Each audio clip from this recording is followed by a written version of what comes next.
Today we'll be reading a story from Uncle Wiggily's Automobile by Howard R. Garris. Today's story is Uncle Wiggily and the Sorrowful Crow. Once upon a time, a good many years ago, there was an old rabbit gentleman named Uncle Wiggily Longears.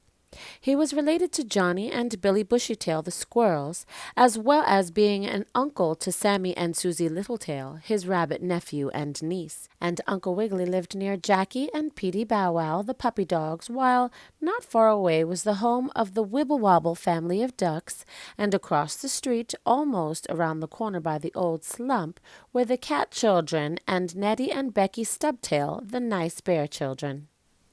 One day Uncle Wiggily was not feeling very well, so he sent for Dr. Possum, who soon came over. Dr. Possum found Uncle Wiggily sitting in the rocking chair on the front porch of the hollow stump house where he lived. "Well, what is the trouble, Uncle Wiggily?" asked Dr. Possum as he looked over the tops of his glasses. "I am sick," answered the rabbit gentleman. "Sick, eh?" exclaimed Dr. Possum. "Let me see. Put out your tongue." Uncle Wiggily did so. "Ha-hum!" exclaimed Dr. Possum. "Yes, I think you are ill, and you will have to do something for it right away." "What will I have to do?" asked Uncle Wiggily anxious-like, and his nose twinkled like a star on a frosty night. "You will simply have to go away," said Dr. Possum. "There is no help for it." "I don't see why," exclaimed Uncle Wiggily, and he bent one of his long ears forward and the other backward, until he looked as if he had the letter V on the top of his head. But of course he hadn't, for that letter is in the reading book, or it was the last time I looked. "Yes," said Dr. Possum, "you must go away." "I don't see why," said Uncle Wiggily again. "Couldn't I get well at home here?" "No, you could not," replied Dr. Possum. "If you want me to tell you the truth—" "Oh, always tell the truth!" exclaimed Uncle Wiggily quickly. "Always!" "Well, then," said Dr. Possum, as he looked in his medicine case to see if he had any strong peppermint for Aunt Jerusha Ann, the little nervous old lady woodchuck. "Well, then, to tell you the truth, you are getting too fat, and you must take more exercise." "Exercise!" cried Uncle Wiggily. "Why, don't I play a game of Scotch checkers with Grandfather Goosey Gander, the old gentleman duck, nearly every day? And we always eat the sugar cookies we use for checkers." "That's just it," said Dr. Possum, as he rolled up a sweet sugar pill for Sammy Littletail, the mill rabbit boy. "You eat too much, and you don't jump around enough." "But I used to," said Uncle Wiggily, while he twinkled his pink nose like a red star on a frosty night. "Why, don't you remember the time I went off and had a lot of adventures, and how I traveled after my fortune and found it?" "That is just the trouble," spoke Dr. Possum. "You found your fortune, and since you became rich, you do nothing. I remember the time when you used to teach Sammy and Susie Littletail how to keep out of traps, and how to dig burrows and watch out for savage dogs." "Ah, yes," sighed Uncle Wiggily. "Those were happy days." "And healthful days, too," said Dr. Possum. "You were much better off then, and not so fat." "And so you think I had better start traveling again?" asked Uncle Wiggily, taking off his high hat and bowing politely to Uncle Eddie, the nice goat lady who was passing by with her two horns sticking through holes in her Sunday go-to meeting bonnet. "Yes, it would be the best thing for you," spoke Dr. Possum. "Medicine is all right sometimes, but fresh air and sunshine, and being out of doors, and happy and contented, and helping people as Uncle Booster, the old groundhog gentleman, used to do, all these are better than medicine." "How is Uncle Booster, by the way?" inquired the rabbit gentleman. "Fine! He helped a little girl mouse to jump over a mud puddle the other day, and after she was on the other side, she jumped back all by herself and fell in," said Dr. Possum with a laugh. "That's the kind of a gentleman Uncle Booster is." "Ha ha ha!" exclaimed Uncle Wiggily. "That's queer! But now do you think it would do me any good to start off and have some adventures in my automobile?" "It would be better to walk," said Dr. Possum. "Remember, you called me in to tell you what was the matter with you, because you felt ill.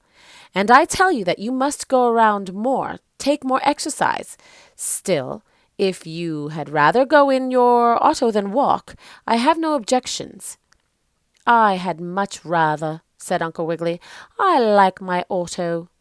"Then," said Dr. Possum, "I will write that as a prescription." So on a piece of white birch bark he wrote, "One auto ride every day to be taken before meals. Dr. Possum." "I'll do it at once," said the rabbit gentleman. Uncle Wiggily Longears was quite rich, you know, having found his fortune of about 1,000,000 yellow carrots, as I have told you in some other stories, so he could afford to have an auto. And it was the nicest auto you could imagine. It had a turnip for a steering wheel, and whenever Uncle Wiggily got hungry, he could take a bite of turnip. Sometimes, after a long trip, the steering wheel would be all eaten up, and old circus dog Percival, who mended broken autos, would have to put on a new wheel. And to make a noise so that no one would get run over by his machine, Uncle Wiggily had a cow's horn fastened on his auto. So instead of going honk, honk, like a duck, it went moo, moo, like a bossy cow at supper time. "Well, if I'm going off for my health, I'd better start," said Uncle Wiggily as he went out to his auto after Dr. Possum had gone. "I'll take a long ride." So he got in the machine and pushed on the doodle-oodle-um and twisted the tinkerum-tankerum, and away he went as fast as anything, if not faster.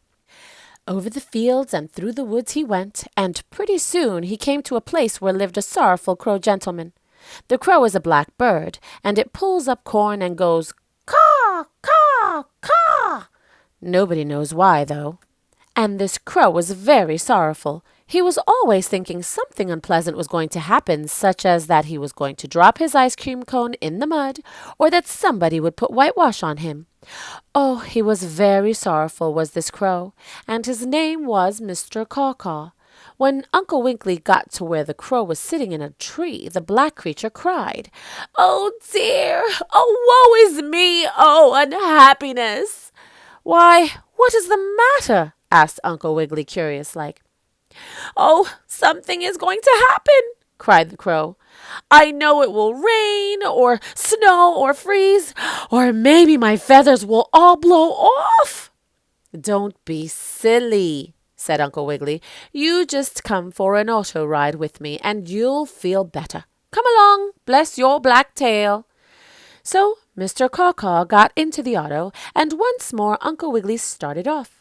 He had not gone very far before all of a sudden there was a bangety-bang noise, and the auto stopped so quickly that Uncle Wiggily and the crow were almost thrown out of their seats.